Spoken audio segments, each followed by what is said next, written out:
একজন মেজর হবার সুবাদে খুবই সকাল সকাল ঘুম থেকে ওঠার অভ্যাস নির্ঝরের, তবে কাল রাত 4টার দিকে শুয়ে ভোরে আর ঘুম থেকে ওঠা হয়ে ওঠেনি। তবে সকাল 9টা নাগাদ ঘুম ভেঙে যায় নির্ঝরের। ঘুম ভাঙতে বুকের উপর কারোর ভার অনুভব করে। নির্ঝর মাথা উঠিয়ে লম্বা চুলের সেই মেয়েটাকে দেখে বেশ ভালোই লাগে। এই মেয়েটার মাথাটা তার বুকের জন্যই। এসব ভাবতে ভাবতে হঠাৎ নির্ঝর বুঝতে পারে ছায়ার শরীর কাঁপছে। নির্ঝর দ্রুত ছায়াকে বালিশে শুইয়ে বুঝতে পারে ছায়ার প্রচণ্ড জ্বর এসেছে। এসি তো চালানো নাই, কাঁথাও গায়ে দেওয়া, তবে জ্বর কেন এলো সেটাই বুঝতে পারছে না নির্ঝর। এই অবস্থায় তার কি করা উচিত? নির্ঝর দ্রুত ফ্রেশ হয়ে নিচে আসে। নোহা আর তার মা মিলে খাবার রাখছিল টেবিলে। নির্ঝরকে দেখে মিসেস চৌধুরী বলেন, ছায়া কোথায় নির্ঝর? ওকে নিয়ে খেতে আয়। উদ্ধৃতি চিহ্ন। মা, আসলে উদ্ধৃতি চিহ্ন। মিসেস চৌধুরী ছেলের এমন কণ্ঠ শুনে বুঝতে পারে কিছু হয়েছে। মেজরের স্ত্রী সে, আবার মেজরের মাও। মাহিমা চৌধুরী ভ্রু কুঁচকে বলে, কি হয়েছে? ছায়ার হঠাৎ জ্বর এসেছে। উদ্ধৃতি চিহ্ন। নোহা খাবার দেওয়া বন্ধ করে নির্ঝরের দিকে তাকায়। কি বলছেন ভাইয়া? হ্যাঁ, আসলে আমি তো বুঝতে পারিনি কেন এমন হলো। উদ্ধৃতি চিহ্ন। নোহা দ্রুত পায়ে উপরে উঠে আসে, সাথে নির্ঝর আর মাহিমাও। নোহা বোনের কাছে এসে মাথায় হাত দিয়ে জ্বর চেক করে। ছায়ার গা পুড়ে যাচ্ছে, ভীষণ জ্বর এসেছে। ভাইয়া, কাল রাতে ঘরের লাইট বন্ধ ছিল? হ্যাঁ। উদ্ধৃতি চিহ্ন। ইস ভাইয়া, আসলে ছায়ার নেক্টোফোবিয়া আছে। কালকে ভীষণ ভয় পেয়ে গেছিল, তাই এমন জ্বর এসেছে। উদ্ধৃতি চিহ্ন। নির্ঝর অবাক হয়ে যায় কথাটা শুনে। এই জন্য কাল রাতে মেয়েটা তাকে ধরে বসেছিল। আর নির্ঝর কত কিছুই না ভেবেছে। মা, বলছি যে আদনান ভাইয়াকে একটু ডাকবেন। বাবা, আদনান ভাইকেই দেখাতো ছায়াকে। জানেন তো উনি ছায়ার পার্সোনাল ডক্টর। উদ্ধৃতি চিহ্ন। হ্যাঁ, আমি ডেকে আনছি। উদ্ধৃতি চিহ্ন। মিসেস চৌধুরী চলে যায়। নোহা ছায়ার মাথায় হাত দিয়ে ওকে দেখছে। আদনান, ছায়ার পার্সোনাল ডক্টর। উদ্ধৃতি চিহ্ন। জি ভাইয়া। আর আদনান ভাইয়ের থেকেই তো অয়নের সাথে আমার বিয়েটা ঠিক হয়। আদনান ভাই প্রথম অয়নের প্রস্তাব দেয় বাবাকে। উদ্ধৃতি চিহ্ন। নির্ঝর গম্ভীরভাবে কিছু চিন্তা করা শুরু করে। এর মাঝেই আদনান চলে আসে রুমে। কি হয়েছে? ভাইয়া, দেখুন ওর প্রচুর জ্বর। সরে এসো। উদ্ধৃতি চিহ্ন। নোহা উঠে যায়। আদনান ছায়ার প্রেশার চেক করে। সব কিছু চেক করার পর উঠে দাঁড়ায়। নির্ঝর, ওকে আর অন্ধকারে রাখিস না। যদিও এত দিনের ট্রিটমেন্টে মেয়েটা বেশ সুস্থ হয়ে উঠেছিল, একদিনেই তা অবনতি হয়ে গেল। ঔষধ খাইয়ে দিবি, খাবার খাইয়ে। আদনান কথাগুলো বলে রুম থেকে বেরিয়ে যায়। নির্ঝর অনেকটা সময় ধরে আদনানের কথাগুলো বুঝে। তারপর নোহার দিকে তাকায়। আপু, খাবার নিয়ে এসো। উদ্ধৃতি চিহ্ন ডট। জি ভাইয়া। উদ্ধৃতি চিহ্ন। নোহা নিচে চলে যায়। মিসেস চৌধুরী নির্ঝরের কাছে আসে। আমার ছেলেটা কেমন অদ্ভুত আচরণ করছে জানিসতো নির্ঝর। উদ্ধৃতি চিহ্ন। মায়ের কথার আক্ষরিক অর্থ নির্ঝরের ভালো করেই জানা আছে। চিন্তা করো না, বিশ্বাস রাখো। উদ্ধৃতি চিহ্ন। এর মাঝেই নোহা খাবার নিয়ে চলে আসে। নির্ঝর ছায়ার কাছে এগিয়ে যায়। ছায়াকে উঠিয়ে বসায়। ছায়ার যদিও এখন কোন ধ্যান জ্ঞান নেই, তারপরেও কষ্ট করে স্যুপটা খাইয়ে ঔষধ খাইয়ে দেয় নির্ঝর ছায়াকে। কাবার্ড থেকে কম্বল বের করে ডেকে দেয় ছায়াকে। কমা কমা কমা। সকাল গড়িয়ে দুপুর। ছায়ার জ্বর পড়েছে। ছায়া একটু একটু করে চোখ খুলে নিজেকে অচেনা জায়গায় দেখে প্রথম একটু ভয় পেয়ে যায়, কিন্তু পরক্ষণেই মনে পড়ে যায় কাল যে তার বিয়ে হয়েছে। ছায়া হাতে ভর দিয়ে বিছনায় উঠে বসে। রুমটা আপাতত ফাঁকা, কেউই নেই। তার শরীরের শাড়িটা ঘেমে শরীরের সাথেই লেপ্টে আছে। ছায়া বিছনা ছেড়ে উঠে দাঁড়ায়। শরীরটা বেশ ভালো লাগছে এখন। ব্যাগ থেকে শাড়ি নিয়ে ছায়া বাথরুমে চলে যায়। রীতিমতো গোসল করে ফ্রেশ হয়ে নেয়। আসলে ছায়ার মনেই নেই সকালে তার সাথে কি হয়েছে। ছায়ার মনে হচ্ছে এখন হয়তো সকাল, তাকে এখন গোসল করে নিচে যেতে হবে। কিছুক্ষণ পরে ছায়া বেরিয়ে আসে। তখনই রুমে নির্ঝর খাবার হাতে প্রবেশ করে। জনের চোখাচোখি হতেই ছায়া চোখ নামিয়ে নেয়। কি ব্যাপার, তুমি গোসল করেছ? হ্যাঁ। উদ্ধৃতি চিহ্ন। কেন? মানে ঘেমে গোসল হয়ে গেছিলাম অর্ধেক, তাই। উদ্ধৃতি চিহ্ন। পাগল মেয়ে, জানো তুমি তোমার কি পরিমাণ জ্বর ছিল? সেন্স ছিল না তোমার। উদ্ধৃতি চিহ্ন। ছায়া নির্ঝরের মুখের দিকে চোখ তুলে তাকায়। সত্যি? উদ্ধৃতি চিহ্ন। নির্ঝর অবাকের চরম সীমায় পৌঁছে গেছে। তোমার মনে নেই কিছু? উদ্ধৃতি চিহ্ন। না, মনে নেই। এখন সকাল না? উদ্ধৃতি চিহ্ন। জি না ম্যাডাম, এখন অলমোস্ট বিকাল। উদ্ধৃতি চিহ্ন। কি, এত বেলা হয়ে গেল? উদ্ধৃতি চিহ্ন। বসো, খেয়ে নেও। উদ্ধৃতি চিহ্ন ডট। নির্ঝর ছায়ার সামনে খাবার রাখে। ছায়া খাবার খায়। এরপর ছায়াকে ঔষধ দিয়ে নির্ঝর বেকনিতে চলে আসে। একটা ইম্পর্ট্যান্ট কল এসেছে। নির্ঝর ফোনটা পিক করে কথা বলতে থাকে। ছায়া বোর হচ্ছে, তাই ভাবল জামাগুলো কি সাজিয়ে রাখবে। ছায়া ব্যাগে হাত দিয়ে যখন জামগুলো বের করবে তখনই নির্ঝর এসে বলে, কি করছো? জামাগুলো বের করছিলাম। উদ্ধৃতি চিহ্ন। করবে না, আমরা আজকেই চলে যাব এখান থেকে। উদ্ধৃতি চিহ্ন। কথাটা বলে নির্ঝর বেরিয়ে যায়। ছায়া হা হয়ে তাকিয়ে আছে। চলে যাবে মানে? কোথায় চলে যাবে? কিন্তু ছায়া যে যেতে চায় না। মা বাবাকে ফোন করবে, কিন্তু কি বলবে? ওদের না দেখে ছায়া এক পাও যেতে চায় না এখান থেকে। মনের ভেতর কালো মেঘ হানা দিল, ভীষণ কষ্ট হচ্ছে এখন তার। কমা কমা কমা কমা। সবাই মিলে এক জায়গায় বসে আছে। সেখানে ছায়াও এক কোনায় বসে আছে। তিন্নি নোহার কোলে বসে নোহার হাতের চুড়ি দিয়ে খেলছে। ভাই, তুই আজকেই চলে যাবি? কিন্তু কেন? তোর তো অয়নের বিয়েতে ছুটি ছিল 3 দিন। উদ্ধৃতি চিহ্ন। আপু, আমি এজন মেজর, সেখানের পুরো দায়িত্ব আমার। আমি চাইলেও তোদের সময় না পেরেছি আগে দিতে, না এখন পারব দিতে। উদ্ধৃতি চিহ্ন। তুমি যাচ্ছ ভালো কথা, ছায়াকে রেখে যাও। মহিমা, সম্ভব নয় মা। বিয়ে মানুষ বউকে রেখে দিতে করে না। মিসেস চৌধুরী ছেলের কথায় উঠে দাঁড়ায়। আমিও তা মানলাম, কিন্তু ছায়া যে অসুস্থ, তার কি করবে? মাহিমা, আমিও সেটাই বলছিলাম নির্ঝর। আমি এখানেই আছি, তুমি ছায়াকে রেখে যাও। আদনান, আদনান ভাইয়া, আপনাকে ওর চিন্তা করতে হবে না, এই মুহূর্তে আমি তাকে দেখে রাখতে পারব। আর চিন্তা করবেন না, রাজশাহী গিয়ে ভালো একজন ডক্টর হায়ার করব আমি। নির্ঝর, নির্ঝর ভাইয়া, একটা কথা, মা বাবাকে যদি একটু বলতেন। নোহা, হ্যাঁ ভাইয়া, আমারও অফিস ছুটি ছিল। তুমি যেহেতু থাকছ না, আম্মু আব্বুকে ডাকো। ছায়া তাদেরও মেয়ে। উদ্ধৃতি চিহ্ন। নির্ঝর অনয়ের দিকে তাকিয়ে বলে, ওনারা কিছুক্ষণ এর মাঝেই পৌঁছে যাবে। উদ্ধৃতি চিহ্ন। কথাটা বলে নির্ঝর সেখান থেকে উঠে যায়। ছায়া সেখানেই বসে রয়। মেয়েটার সম্পর্কে সমস্ত ডিসিশন নিয়ে ফেলল নির্ঝর, কিন্তু ছাই কিছু বলতে পারল না। তবে কি এখন থেকে তার জীবনটা এমন হয়ে যাবে? কিছুই ভাবতে পারছে না ছায়া। সবাই ড্রয়িং রুমে বসে আছে। ছায়া আর নির্ঝরের ব্যাগ গাড়িতে ওঠানো হয়ে গেছে। ছায়া চোখ দিয়ে পানি পড়ছে। ছায়া মেয়েটা এমন যে কাঁদলে শব্দ হয় না। মা বাবা যদিও সেইভাবে ছায়ার সাথে কোন কথা বলেনি। রাগ তাদের স্বাভাবিক। তবে হঠাৎ করেই একটা অচেনা মানুষের সাথে বিয়ে হয়ে গেল, তাও এভাবে। আর এভাবে হঠাৎ করেই তার সাথে বেরিয়ে যাওয়া লাগছে। সেখানে কেউ নেই এই অচেনা মানুষটা বাদে। এসব ভাবতেই ছায়ার 2 চোখ বেয়ে ঝর্ণা গড়িয়ে পড়ছে। এত কষ্ট হচ্ছে। পরিবার বুঝি এত আপন হয়? তৌফিক হাসান, নোহা, রাবেয়া বেগম বাদে এই দুনিয়ায় কাউকে এত কাছ থেকে দেখার প্রয়োজন বোধ হয়নি ছায়ার। বরাবরই সে তারা 2 বোন পরিবারকে সময় দেয় বেশি। কমা কমা। রাবেয়া বেগম একজন মা। সেই মা বুঝতে পারে না এমন কোন কিছুই নেই দুনিয়ায়। রাবেয়া বেগম একটা দীর্ঘশ্বাস ফেলে ছায়ার কাছে এসে বসে। তখন থেকে দেখছি কাঁদছিস। কাঁদছিস কেন? ছায়া মায়ের দিকে ঘুরে তাকায়। ভালো লাগছে না মা। উদ্ধৃতি চিহ্ন। ছায়ার গলা ধরে আসছে কথা বলতে গেলে। কষ্ট হচ্ছে। বুকের ভেতর কষ্ট হলে বুঝি এমন লাগে? ছায়া দূরের ভার্সিটিতে পর্যন্ত অ্যাডমিশন নিল না বাসা ছেড়ে যাবে না বলে।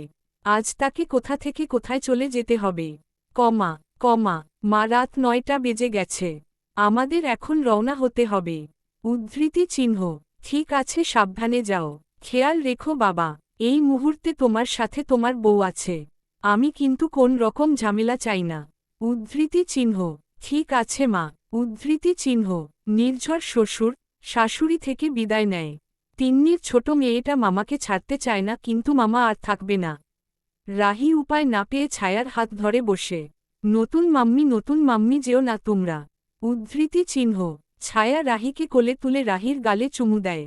আবার আসবো মা, তোমার কাছে থাকবো সব সময়ে। উদ্ধৃতি চিহ্ন। ছায়ার চোখ জোড়া লাল হয়ে আছে কান্না করার জন্য। গাড়িতে বসে ওরা বাস স্টপে চলে আসে। এখান থেকে নির্ঝর রাজশাহীর বাস নেবে। ছায়া ভালো করে পর্যবেক্ষণ করে বুঝতে পারল এটা এসি বাস। গাড়ি থেকে নেমে নির্ঝর ছায়ার হাত ধরে বসে উঠবে তখন নির্ঝর নিজের হাতে টান অনুভব করে। পেছনে ফিরে ছায়ার দিকে তাকায়, ওর চোখ টলমল করছে। কি হয়েছে? এই বন্ধ বাসে যাব না। উদ্ধৃতি চিহ্ন। এখান থেকে রাজশাহী অনেক দূর, আমরা গাড়িতে যেতে পারব না। কিন্তু আমরা খোলা বাসেও যেতে পারি। উদ্ধৃতি চিহ্ন ডট। না পারি না, আপাতত এটাতেই যেতে হবে। আমার কষ্ট হবে অনেক। উদ্ধৃতি চিহ্ন। নির্ঝরের এবার ভীষণ মায়া লাগে। সে ছায়ালে নিজের কাছে এনে ছায়ার বাহুজোড়া জড়িয়ে ধরে বলে, দেখতে দেখতে সময় শেষ হয়ে যাবে ছায়া। উদ্ধৃতি চিহ্ন। আমাকে বাড়ি দিয়ে আসুন না। উদ্ধৃতি চিহ্ন। নির্ঝর বরাবরই ঠান্ডা স্বভাবের মানুষ। রাগ হলেও নিয়ন্ত্রণ করার ক্ষমতা তার আছে। আর্মি ক্যাম্পে সবকিছুর জন্যই ট্রেনিং হয়। তবে রাগ নিয়ন্ত্রণ করাটা সে শিখেছে বাবা সিনহার থেকে। এই মুহূর্তে ছায়ার অবস্থা যদিও নির্ঝর বুঝতে পারছে। হঠাৎ করেই বিয়ে, তারপর হঠাৎ করেই জায়গা পরিবর্তন। কিন্তু তারপরেও এখন ছায়াকে যেতে হবে তার সাথে। নির্ঝর ছায়াকে টেনে গাড়িতে তুলে। গাড়ির ভেতরে আলাদা কেবিনের মতো সিস্টেম করা।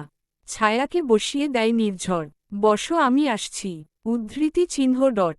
ছায়া নির্ঝরের হাত ধরে বলে, না, আমাকে নিয়ে যান। উদ্ধৃতি চিহ্ন। নির্ঝর পকেট থেকে ফোন বের করে ছায়ার হাতে দেয়। রাহি অনেক সময় ফোনে গেম খেলে, সেই জন্য কিছু গেম আছে। 2 মিনিট খেলতে লাগো, আমি আসছি। উদ্ধৃতি চিহ্ন। নির্ঝর বেরিয়ে যায়। ছায়া চোখ মুছে ফোন অন করে। নির্ঝরের কোন ছবি নেই ওয়ালপেপারে। ছায়ার কি মনে চাইল, সে গেমস বাদ দিয়ে ছবিতে ঢুকল। সেখানে নানা টুকটাক ছবি তোলা। তবে ছেলেটা যে অনেক সুদর্শন। সানগ্লাস পরলে আরও বেশি সুন্দর দেখায়। কালো শার্টে ফর্সা ছেলেটাকে ভালো মানায়, আবার ব্লেজারেও বেশ মানায়। দাড়ি তার খুব একটা নেই। ছায়া নির্ঝরকে দেখতে ব্যস্ত হয়ে যায়। নির্ঝরকে দেখার সময়টুকুতে তার মনে হচ্ছিল সে সব ভয় ডর ভুলে গেছে। পৃথিবী একদিকে চলে গিয়ে ওকে সুযোগ করে দিয়েছে নির্ঝরকে মন ভরে দেখতে। কিছুক্ষণ পর নির্ঝর হাতে বেশ অনেক বড় একটা স্ন্যাক্সের ব্যাগ নিয়ে হাজির হয়। ছায়া তখনও নির্ঝরের ছবি দেখছে মন দিয়ে। নির্ঝর ছায়ার পাশে বসতে ছায়া সেখান থেকে বেরিয়ে আসে। ছায়ার ঠোঁটে লেগে থাকা হাসিও চলে যায়। এগুলো নিন, লাগতে পারে। উদ্ধৃতি চিহ্ন। ছায়া সব কিছু দেখে খুশি হয়ে যায়, কারণ জিনিসগুলো তার পছন্দের। দেখতে দেখতে গাড়ি চলতে শুরু করে। প্রথম কোন রকম না লাগলেও ধীরে ধীরে ছায়ার মাথার ভেতর ঘুরাতে শুরু করে। বন্ধ জায়গায় মনে হচ্ছে কেউ আটকে রেখেছে। ছায়ার অস্বস্তি দেখে নির্ঝর ছায়ার হাত ধরে বসে। ছায়া মাথাটা নির্ঝরের কাঁধে রাখে। বলছি, জানালা খোলা যাবে না? উদ্ধৃতি চিহ্ন। না, যাবে না।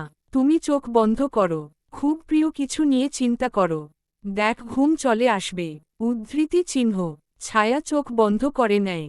নির্ঝরের শরীরের ঘ্রাণ তাকে নির্ঝরের কথা মনে করাতেই বাধ্য করছে। ছায়া নির্ঝরের কথা ভাবতে ভাবতে ঘুমিয়ে যায়। নির্ঝরের হাত শক্ত করে ধরে রেখেছে মেয়েটা। নির্ঝরও কিছুক্ষণ এর মাঝে ঘুমিয়ে যায়। রাজশাহী বাস স্টপে পৌঁছাতে তাদের রাত 4টা বাজে। অবেক রাত এখন, তবুও মেজর সাহেবের জন্য গাড়ি এবং সৈনিক 2 এসেছে। নির্ঝরের একটুও ইচ্ছে হচ্ছে না ঘুমন্ত ছায়াকে ডেকে তুলতে। তাই নিজের ছায়াকে পাঁচকুলে তুলে নিয়ে আসে কোয়ার্টারে। এই প্রথম তার কোয়ার্টারে সে বাদে অন্য কেউ থাকবে। এর আগে 1-2 বার অয়ন এসেছে, তবে সেভাবে থাকা হয়নি। এখন তো 24টা ঘণ্টা এই বউ নামক মেয়েটা তার সাথে থাকবে, তার পাশে থাকবে। যত সময় সে এখানে থাকবে তত সময় মেয়েটা তার পাশে ঘুর ঘুর করবে। ভাবতেই মেজরের মনে শীতল হাওয়া বয়ে যায়। অদ্ভুত এই অনুভূতি। ইচ্ছে হচ্ছে ছায়ার ঠোঁটে নিজের ঠোঁট ছুঁয়ে দিতে। কিন্তু এই ঘুমন্ত অবস্থায় মেয়েটার ফায়দা নেওয়া ঠিক হবে না বলে মস্তিষ্ক বলছে। কিন্তু হৃদয় আবার বলছে, ছুঁয়ে দে না ঠোঁটটা, তোরই তো বউ। উদ্ধৃতি চিহ্ন। নির্ঝর কোন 7-5 না ভেবেই ছায়ার ঠোঁট আঁকড়ে ধরে। জীবনের প্রথম কোন নারীর ঠোঁটের স্পর্শ পেয়ে নির্ঝরের ভেতরে কেমন আগুন জ্বলে ওঠে। এই নারী এত অদ্ভুত সুন্দর কেন, নাকি তার স্ত্রী এই জন্য এত সুন্দর দেখাচ্ছে? কিছুক্ষণ পর নির্ঝর সরে আসে। নিজের কাজে নিজেই হাসে। অদ্ভুত অনুভূতি এসব তার। নির্ঝর ফ্রেশ হয়ে ছায়াকে ডাকে। ছায়া, জামা পাল্টে ঘুমাও। উদ্ধৃতি চিহ্ন। ছায়া নির্ঝরের গভীর কণ্ঠ শুনে ঘুম থেকে উঠে। সাদা মাটা জামা পরে ফ্রেশ হয়ে নেয়। নির্ঝর ততক্ষণে মা এবং বাসার সবাইকে জানিয়ে দেয় তারা পৌঁছে গেছে। ছায়া বাথরুম থেকে বেরিয়ে আসতে নির্ঝর বলে, এখানে কিছু রান্না করা নেই। এত ভোরে দোকানও খোলা নেই। তুমি চাইলে এখান থেকে কিছু খেয়ে নেও। এগুলো তো তোমার জন্য আনা। ছায়া সেই খাবারগুলোর দিকে তাকায়। তবে তার মন একটুও চাইছে না এগুলো খেতে। নির্ঝর বিষয়টা বুঝতে পারে। আচ্ছা, সমস্যা নেই, আমি কিছু রান্না করছি। না, তার প্রয়োজন নেই, এখন অনেক কষ্ট হয়ে গেছে। ঘুমান, সকালে উঠে আমি রান্না করে দেব। উদ্ধৃতি চিহ্ন। তুমি রান্না জানো? হুম, জানি। উদ্ধৃতি চিহ্ন। ভালো কথা। হুম, যেভাবেই হোক বিয়েটা হয়েই গেছে, তাই রান্নাটা আমারই দায়িত্ব। উদ্ধৃতি চিহ্ন। কথাটা বলে ছায়া শুয়ে পড়ে। নির্ঝর ছায়ার শোয়ার দিকে তাকিয়ে আছে। তার মাথায় একটাই কথা চলছে। সমস্যাটা আসলে কার ছিল? যদি আদনান আমার বোনকে ধোঁকার সাগরে রাখার চেষ্টা করে তবে সে সব হারাবে। উদ্ধৃতি চিহ্ন। কথাগুলো ভাবতে একটা দীর্ঘশ্বাস ফেলে নির্ঝর ছায়ার পাশেই শুয়ে পড়ে। সকাল 9টার দিকে নির্ঝরের ফোনে একটা ফ্যান আসে। নির্ঝর ফোন নাম্বার দেখে দ্রুত উঠে বসে। Hello sir. উদ্ধৃতি চিহ্ন। মেজর সাহেব, আমি জানি আপনার ছুটি আজ, কিন্তু প্লিজ 1 ঘন্টার জন্য অফিস আসুন, খুবই গুরুত্বপূর্ণ একটা কাজ পড়ে গেছে। উদ্ধৃতি চিহ্ন। ঠিক আছে স্যার। উদ্ধৃতি চিহ্ন। নির্ঝর ফোনটা রেখে পাশে তাকায়। ছায়া সেখানে নেই। নির্ঝর দ্রুত ঘর থেকে বের হয়ে নিচে উকি দেয়। রান্নাঘর থেকে শব্দ পায় নির্ঝর। বুঝতে পারে তার নতুন বউ রান্না করছে। নির্ঝর ফ্রেশ হয়ে ইউনিফর্ম পরে রেডি হয়ে নিচে আসে। নির্ঝরকে দেখে ছায়া বলে, খেতে আসুন। নির্ঝর টেবিলে গিয়ে বসে। ছায়া খাবার দেয় নির্ঝরকে। নির্ঝর ছায়ার দিকে তাকায়। মেয়েটাকে বউ বউ দেখাচ্ছে। ছায়া নির্ঝরের পাশেই বসে খাবার গালে দেয়। তখন নির্ঝর বলে, তোমার নাম্বারটা দেও। উদ্ধৃতি চিহ্ন। ছায়া নির্ঝরের দিকে তাকায়। কিচেন ডেস্কে রাখা নিজের ফোনটা এনে নির্ঝরের হাতে দেয়। বের করে নিন। উদ্ধৃতি চিহ্ন। নির্ঝর বেশ অবাক হয়ে ছায়ার দিকে তাকিয়ে থাকে। ছায়া সেটা বুঝতে পেরে খাওয়া সার্ভ করতে করতেই বলে, যার নাম্বার পর্যন্ত আপনার কাছে নেই, তার জীবনে এত বড় একটা ঝড় সৃষ্টি করতে আপনার কি কোন রকম বাধা লাগলো না? উদ্ধৃতি চিহ্ন। ছায়ার কথায় নির্ঝর বেশ অবাক হয়। তবে মেয়েটার কথার আক্ষরিক অর্থ সে বুঝতে পারে। তাই তখন আর কোন কথা বাড়ায় না। চুপচাপ খাওয়া শেষ করে। আজ যদিও আমার ছুটি ছিল, কিন্তু তাও অফিস থেকে ডেকেছে, তাই যেতে হবে। আমি না আসা পর্যন্ত মেইন ডোর খুলবে না। আমি চাই না তুমি কোন বিপদে পড়ো। উদ্ধৃতি চিহ্ন। আপনি আসছেন বুঝব কিভাবে? আমি আসলে কলিং বেল চেপে তোমায় ফ্যান করব। উদ্ধৃতি চিহ্ন। ঠিক আছে। উদ্ধৃতি চিহ্ন। নির্ঝর উঠে বেরিয়ে যায়। ছায়া প্লেট এবং নোংরা বাসনগুলো নিয়ে কিচেনে যায়। সেগুলো পরিষ্কার করে বেরিয়ে আসে। এখন ঘুম পাচ্ছে তার। 9:45 বাজে মাত্র। দুপুর হতে সময় আছে। নির্ঝরও বাসায় নেই। সব ভেবে ছায়া রুমে গিয়ে শুয়ে পড়ে। ফোনটা হাতে নিয়ে একবার মায়ের নাম্বারটা বের করে। ফোন করবে কি করবে না, এই দ্বিধায় আছে ছায়া। আচ্ছা, মা কি রাগ করবে ছায়া ফোন করলে? নিজের কল্পনায় নিজেই দোষী ছায়া। চোখ বন্ধ করে পরিবারের সাথে কাটানো শেষ বনের হলুদের সন্ধ্যার সুন্দর মুহূর্তগুলোর কথা চিন্তা করে ছায়া। তখনই তার ফোনটা বেজে ওঠে। ফোনটা হাতে নিতে দেখে রাবেয়া বেগম এর নাম্বার। ছায়ার চোখে পানি চলে আসে। দ্রুত মায়ের ফোন ধরে ছায়া। ও মা, কেমন আছো? ছায়ার গলা ধরে আসছে। মেয়ের কণ্ঠ বুঝতে পারে রাবেয়া বেগম। শান্ত এবং নরম কণ্ঠে বলে, ভালো আছি মা, তুই কেমন আছিস? উদ্ধৃতি চিহ্ন। ও মা, আমি ভালো আছি। আব্বু কি এখনো রেগে আছে? ওসব কথা বাদ দে। জামাই কোথায়? অফিস গেছে। উদ্ধৃতি চিহ্ন। ও, ওই জায়গাটা কেমন রে মা? উদ্ধৃতি চিহ্ন। ওনার কটেজ মা, জায়গাটা সুন্দর। 3 তালা কটেজ। উপরে কি আছে জানি না, তবে নিচে লিভিং রুম, রান্নাঘর, ডাইনিং টেবিল আর একটা বাথরুম আছে। উপরে বেডরুম 3টা। উনি সব থেকে বড় রুমে থাকেন, সব কিছুই সাজানো। উদ্ধৃতি চিহ্ন। রাবেয়া বেগম মেয়ের কথায় শান্তি পায়। যাক, ভালো করে সংসার করবা মা, স্বামীকে ভালোবাসবা আর সব সময় আমাকে সব কথা বলবা, কি হয় কি না হয়। উদ্ধৃতি চিহ্ন। ঠিক আছে মা। উদ্ধৃতি চিহ্ন। এখন তাহলে রাখি। আম্মু, শোন। বলো মা। উদ্ধৃতি চিহ্ন। আব্বুর সাথে একটু কথা বলা যাবে না? উদ্ধৃতি চিহ্ন। তোমার আব্বুর রাগ যে কেমন তুমি তো জানো মা, একটু সময় দেও, ঠিক হয়ে যাবে সব। উদ্ধৃতি চিহ্ন। ঠিক আছে মা, রাখি। উদ্ধৃতি চিহ্ন। আচ্ছা। উদ্ধৃতি চিহ্ন। রাবেয়া বেগম ফোন কেটে দেয়। ছায়ার চোখে পানি টলমল করছে। তার বাবার গৌরব ছিল সে।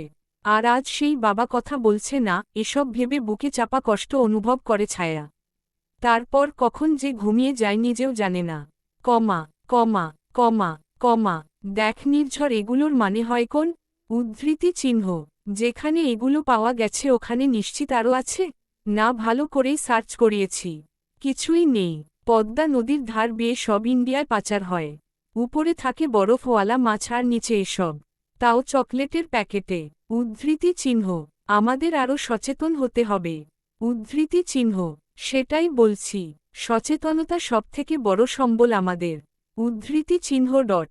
নির্ঝর চকলেটের প্যাকেটে মোড়ানো অসাধু দ্রব্যগুলোর ছবি তুলে নেয় ফোনে। এরপর কটেজের উদ্দেশ্যে রওনা হয়। গাড়িতে বসে নির্ঝর সিট বেল্ট দিতে দিতে চিন্তা করে, এই রকম চকলেটের প্যাকেট সে আগে কোথাও দেখেছে, কিন্তু কোথায়? নির্ঝর নিজের ফোনটা আবার বের করে। বিয়ের সময় রাহির কাছে ছিল তার ফোন। অয়ন একটা ছবি তুলেছে যেখানে রাহি চকলেট খাচ্ছে। নির্ঝর মিলিয়ে দেখে রাহির হাতের চকলেট আর এই প্যাকেটগুলো একই দেখছে। নির্ঝর কিছুক্ষণ ছবির দিকে তাকিয়ে থাকে। এরপর সে নিজেই চিন্তা করে, এমন চকলেট হাজার হাজার আছে বাংলাদেশে, আমিও কি সব কল্পনা করি? উদ্ধৃতি চিহ্ন ডট। কথাগুলো নিজেকে নিজে বলে কটেজের উদ্দেশ্যে রওনা হয় নির্ঝর। বাসায় এসে নির্ঝর বলেই গেছিল তার একটা নতুন লাল রঙের বউ আছে ঘরে। সে পকেট থেকে চাবি বের করে দরজা খুলে ভেতরে প্রবেশ করে। রান্নার একটা অদ্ভুত সুন্দর ঘ্রাণ ভেসে আসে তার নাকে। সে 1 ঘন্টার কথা বলে 3 ঘন্টা পর বাসায় আসছে। রান্নার ঘ্রাণ নাকে আসতে নির্ঝরের মনে পড়ে তার একটা বউ আছে। নির্ঝর ধীর পায়ে রান্নাঘরের দিকে চলে যায়। রান্নাঘরে গিয়ে দেখতে পায় রমণী রান্না করছে। তবে এই মুহূর্তে ঘেমে তার শরীরে জামা লেপটে গেছে। বাঁধা চুলের ভেতর থেকে ছোট চুলগুলো গলায়, ঘাড়ে, মুখে লেপটে আছে। কি অপূর্ব সুন্দর দেখা যাচ্ছে তাকে। নির্ঝরের মনে আপনা আপনি প্রশ্ন আসল, আচ্ছা বউগুলো কি বিয়ের পরে এতই সুন্দর হয়ে যায় যে তার ঘামে লেপটে থাকা শরীরটাও ভালো লাগতে শুরু করে? উদ্ধৃতি চিহ্ন। তরকারি নামাতে গিয়ে কারোর উপস্থিতি টের পায় ছায়া। পেছনে ফিরে সুদর্শন মেজরকে দেখতে পায় ছায়া। ইউনিফর্মে তাকে আরও বেশি সুন্দর দেখাচ্ছে। আপনি এসেছেন, ফ্রেশ হয়ে আসুন, আমি গোসল করে খাবার দিচ্ছি। উদ্ধৃতি চিহ্ন। কথাটা বলে ছায়া উপরে চলে আসে। মেয়েটাকে দেখে মনেই হচ্ছে না তাকে যে জোর করে বিয়ে করেছে নির্ঝর। মৃদু হাসে নির্ঝর। ছায়া এখন তার বেডরুমের বাথরুমে আছে, তাই সে জামা নিয়ে অন্য বাথরুমে গিয়ে ফ্রেশ হয়ে নেয়। গোসল করে ছায়া নতুন আরেকটা শাড়ি পরে চুলগুলো ভালো করে মুছে নিচে আসে। তবে ছায়ার ছাড়া চুল দিয়ে টুপটুপ পানি পড়ছে। ছায়া নির্ঝরের পাশে বসে। নির্ঝর খুবই মিষ্টি একটা ঘ্রাণ অনুভব করে ছায়ার থেকে। এই ঘ্রাণ মাতাল করে দিচ্ছে নির্ঝরকে। এই ঘ্রাণে পাগল হয়ে নির্ঝর মন মাতাল হয়ে যাচ্ছে। এই খাবেন না? কথাটা কানে আসতে নির্ঝর চোখ সরিয়ে ফেলে ছায়ার থেকে। কিন্তু পরক্ষণেই চিন্তা করে, এটা তারই বউ, তাহলে সে লজ্জা কেন পাবে? অন্য কারোর দিকে তাকায় নিশে। ছায়ার হাতের রান্না খুবই স্বাদের হয়। নির্ঝর ভীষণ খুশি খাবারগুলো টেস্ট করতে পেরে। খাবার খাওয়া শেষ হলে ছায়া টেবিল গুছিয়ে উপরে আসে। নির্ঝর ল্যাপটপে কাজ করছে কোন। ছায়া তা দেখে বেলকনির পর্দা টেনে দেয়। বৃষ্টি বৃষ্টি সকাল থেকে হলেও এখন বেশ রোদ এসেছে বারান্দায়। ছায়া তাই পর্দা টেনে বিছনার অপর কোণায় শুয়ে পড়ে। হাতে ফোনটা নিয়ে ফেসবুকে ঢুকে। নির্ঝর ছায়াকে চুপচাপ দেখে নিজেই জিজ্ঞেস করে, তুমি পড়ালেখা করো তো? জি করি। উদ্ধৃতি চিহ্ন। এখন সেটা কন্টিনিউ করবা না? উদ্ধৃতি চিহ্ন। অবশ্যই। আপনি যেভাবে নিয়ে এলেন বই খাতা আনার সুযোগ পেলাম না। উদ্ধৃতি চিহ্ন। আমি আনিয়ে দেব, তুমি তোমার সাবজেক্টের নাম বলো। উদ্ধৃতি চিহ্ন। ফিলোসফি। উদ্ধৃতি চিহ্ন। আচ্ছা। উদ্ধৃতি চিহ্ন। নির্ঝর আবার কাজে মন দেয়। ছায়াও ফোন টিপতে থাকে। ছায়া ফোন টিপতে টিপতে কখন যেন ঘুমিয়ে গেছে তা ছায়া নিজেও টের পায়নি। নির্ঝর কাজ শেষ করে খেয়াল করে ছায়া হেলান দিয়েই ঘুমিয়ে গেছে। নির্ঝর ছায়ার ঘুমন্ত মুখের দিকে তাকায়। সদ্য গোসল করে আসায় চুলগুলো ভিজে ছিল, তাই মায়াবতী চুলগুলো ছেড়েই দিয়েছিল। তবে এখন বাতাসে ধীরে ধীরে তা শুকাতে শুরু করেছে এবং পেছনে থেকে ছোট ছোট চুল তার কপালে মুখে গিয়ে পড়ছে। নির্ঝর ছায়ার পিঠের পেছনে থেকে বালিশটা সরিয়ে ছায়াকে শুইয়ে দেয়। ছায়ার হাত থেকে ফোনটা নিয়ে সেটা বন্ধ করতে যাবে তখনই নির্ঝরের সামনে কিছু দৃশ্য ভেসে ওঠে। ছায়া ফেসবুকটা খোলাই আছে। ছায়ার সার্চ লিস্টে নির্ঝরের ফেসবুক অ্যাকাউন্ট। নির্ঝর এবার হেসে ফেলে। তার বউ তাকেই দেখছে, তাও লুকিয়ে লুকিয়ে। কি একটা অবস্থা বলো। নির্ঝর তারপর ছায়ার ফোনটা বন্ধ করে ছায়ার পাশে রাখে। তারপর নিজের কাজে মগ্ন হয়ে যায়। কিছু সময় পর নির্ঝরের কাজ শেষ হয়ে গেলে সে সময়ের দিকে খেয়াল করে। একেবারে সন্ধ্যার আগ মুহূর্ত এটা। নির্ঝর বেলকনির পর্দা সরিয়ে গ্লাস ডোর খুলে সেখানে যায়। মৃদু বাতাসে তার ভালোই লাগছে। হঠাৎ করেই কিছু মনে হলো নির্ঝরের। সন্ধ্যায় কিছু খাবার তৈরি করলে কেমন হয়। নির্ঝর মেজর মানুষ, শরীরের দিকে তার খুবই খেয়াল। যতটা পারা যায় ততটা জিনিস বাসায় তৈরি করা শিখেছে সে। তবে আহামরি রান্না সে পারে না, বেঁচে থাকতে হলে যতটুক খাওয়া প্রয়োজন ততটুকু পারে নির্ঝর। ফোন বের করে কাউকে ফোন করে নির্ঝর। কিছু জিনিস আনতে বলে রুমে আসে। ছায়া এখনো ঘুম। সারা দিন ঘুমায় মেয়েটা, এত ঘুম কোথায় পায়। নির্ঝর খেয়াল করে দেখে তার মায়াবতীর চুলগুলো উড়ে উড়ে মুখে পড়ছে। নির্ঝর আলতো করে চুলগুলো সরিয়ে দেয়। মনটা ভীষণ চাইছে ওই চুল সরানো খোলা কপালে একটু চুমু দিতে। কিন্তু এই সময়ে বড্ড বোমানা নিচ্ছে এটা নির্ঝরের। নির্ঝর ছায়ার পাশে বসে ছায়ার মুখের দিকে তাকিয়ে থাকে। কেন যে এত মায়া বুঝতে পারছি না।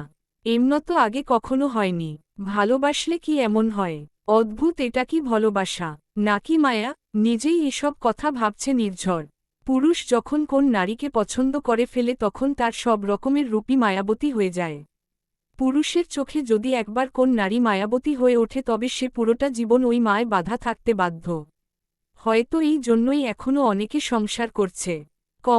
নির্ঝরের ভাবনার মাঝে হঠাৎ কলিং বেল বেজে ওঠে। নির্ঝর নিচে চলে যায়। তবে কলিং বেলের শব্দে ছায়ার ঘুম ভেঙে যায়। বাইরের দিকে তাকিয়ে দেখতে পায় অনেকটা সময় হয়ে গেছে। ছায়া উঠে যায়, শাড়ি ঠিক করে বাথরুমে গিয়ে ফ্রেশ হয়ে নেয়। ফ্রেশ হয়ে বেরিয়ে নির্ঝরকে রুমে না পেয়ে নিচে চলে যায়। নির্ঝর রান্নাঘরে কিছু করছে। ছায়া রান্নাঘরে গিয়ে দাঁড়ায়। কি ব্যাপার? উদ্ধৃতি চিহ্ন। নির্ঝর পেছনে ফিরে ছায়াকে দেখে বলে, কিছু না, কখন উঠলে? এই তো কিছুক্ষণ আগেই। উদ্ধৃতি চিহ্ন।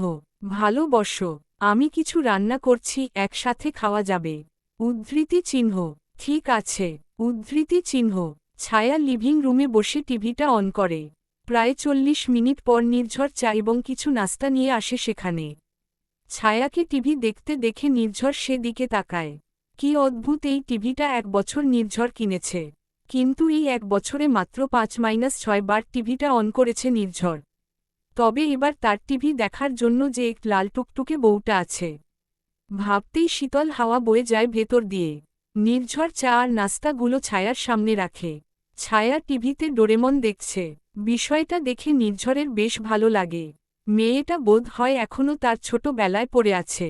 দেখুন, আমি সারা জীবন চাইতাম একটা ডোরেমন আমারও হোক। মুখে বলা সব স্বপ্নগুলো পূরণ করে দেয়। উদ্ধৃতি চিহ্ন। নির্ঝর ছায়াকে চা দেয়। ছায়া এবং নির্ঝর জনই তাদের সময়টা বেশ ভালো করে কাটায়। রাতে ছায়া রান্না খাবার গরম করে সার্ভ করে। জন খেয়ে যে যার দিকে শুয়ে পড়ে। ছায়া ঘুমিয়ে গেছে অবেক্ষণ। তবে নির্ঝরের চোখে ঘুম নাই। ছেলেটা বারবার সদ্য বিবাহিত বউয়ের দিকে তাকাচ্ছে। মায়াবতীকে একটু বুকে নিয়ে ঘুমোতে মন চাইছে। নির্ঝর ছায়ার হাত ধরে টান দিয়ে নিজের বুকের মাঝে নিয়ে আসে। রাত গভীর, সাথে বৃষ্টি হচ্ছে। ঠান্ডার মাঝে গরম শরীরের স্পর্শ পেয়ে ছায়াও নির্ঝরকে জড়িয়ে ধরে। ছায়ার জড়িয়ে ধরাটা নির্ঝরের কাজটাকে উস্কে দেয়। নির্ঝর আরেকটু সাহস পেয়ে মায়াবতীর ঠোঁটে নিজের ঠোঁটের স্পর্শ দেয়। ছায়াকে নড়াচড়া করতে না দেখে নির্ঝর পরপর 4-5টা চুমু খায়।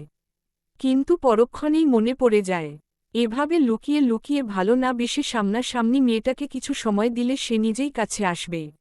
নির্ঝর চোখ বন্ধ করে নেয়। আর কিছুক্ষণের মাঝেই ঘুমিয়ে যায়। কমা কমা কমা কমা চৌধুরী বাড়িতে নোহা আর অয়ন হানিমুনে গেছে। নতুন নতুন বউকে নিয়ে ঘুরতে যাওয়া উচিত মিসেস চৌধুরী, তাই ছেলে এবং বউকে কক্সবাজারের টিকিট উপহার করে। আর একটা সুন্দর রিসর্ট বুক করে দিয়েছে আদনান আর তিন্নি। তন্নি মেয়েকে ঘুম পাড়িয়ে আদনানের কাছে আসে। আদনান সোফায় বসে কি জেন করছে। তিন্নি আদনানের পাশে এসে বসতে আদনান ল্যাপটপটা অফ করে দেয়। কি হলো? আমার মহারাজ কি দেখছিল যে আমি আসাতে বন্ধ করে দিতে হলো? উদ্ধৃতি চিহ্ন। সব সময় এসব কেন ভাবো তিন্নি? এক সন্তানের মা বাবা আমরা ভুলে যাও সেটা? আমার কাজ শেষ তাই বন্ধ করে দিলাম। উদ্ধৃতি চিহ্ন। তিন্নি আদনানের ঘাড়ে মাথা রেখে বলে, ভাইদের বিয়ের প্যারায় তোমার সাথে ভালো করে কথা বলতেও পারিনি এই কয়দিন আমি। উদ্ধৃতি চিহ্ন। আদনান তিন্নির হাতটা নিজের হাত থেকে সরিয়ে বলে, এখন আর নয় তিন্নি, আমি খুব ক্লান্ত। জানোই তো আমার আজ প্রায় 200 মতো পেশেন্ট ছিল সিরিয়ালে। উদ্ধৃতি চিহ্ন। তিন্নির মনটা খারাপ হয়ে যায়। তবে আদনানের বিষয়টাও সে বুঝে, তাই আর কথা বাড়ায় না। তাহলে চলো ঘুমাতে যাই। উদ্ধৃতি চিহ্ন। তুমি যাও, আমি ফ্রেশ হয়ে আসছি। উদ্ধৃতি চিহ্ন। তিন্নি শুয়ে পড়ে, মেয়েকে বুকে নিয়ে তিন্নি ঘুমিয়ে যায়। তিন্নির ঘুমানোর পর আদনান তিন্নির পাশে শুয়ে পড়ে, অন্যদিকে পিঠ করে সেও ঘুমিয়ে যায়। কমা কমা কমা। ভোরবেলা রাহি হঠাৎ করেই ঘুম থেকে উঠে যায়। তিন্নি রাহিকে ঘুমের মাঝেই কোলের মধ্যে নিয়ে আসে। কিছুক্ষণ পর রাহি ঘুমিয়ে গেলে তিন্নি পাশে ফিরে দেখে আদনান নেই বিছনায়। তিন্নি বেশ অবাক হয়, এত সকালে সে কোথায় গেল। তিন্নি রাহিকে রেখে উঠে ওয়াশরুম চেক করে কিন্তু আদনান নেই। তিন্নি এবার নিচে আসে, নেই, আদনান নেই। তিন্নি গিয়ে আদনানকে কল করে, কিন্তু সে ফোন ধরছে না। তিন্নি হতাশ হয়ে রুমে চলে যায়। বড্ড অদ্ভুত আচরণ করছো আদনান তুমি। আগের মতো আর নেই তুমি। ধুর, সব সময় বেশি ভাবি। হয়তো কাজের অনেক প্রেশার, কিন্তু আমায় বলবেও না। উদ্ধৃতি চিহ্ন। তিন্নি নিজ থেকেই এসব ভবতে ভাবতে উপরে গিয়ে মেয়ের সাথে ঘুমিয়ে যায়। কমা কমা কমা। নিজের প্রাইভেট মেডিকেলের কেবিনে বসে আছে আদনান। আমার সব প্ল্যানে নির্ঝর পানি ফেলে দিল। মানে বিষয়টা অদ্ভুত তাই না? নির্ঝর, আমার শালা বাবু। ওই মেয়েটা আমারই হবে। দেখিয়েন, আমি আপনাকে এত সহজে জিততে দিবই না। উদ্ধৃতি চিহ্ন। আদনানের ফর্সা গাল রাগে লাল হয়ে যায়। যে কেউই দেখে বুঝতে পারবে সে অসম্ভব বিরক্ত। কমা।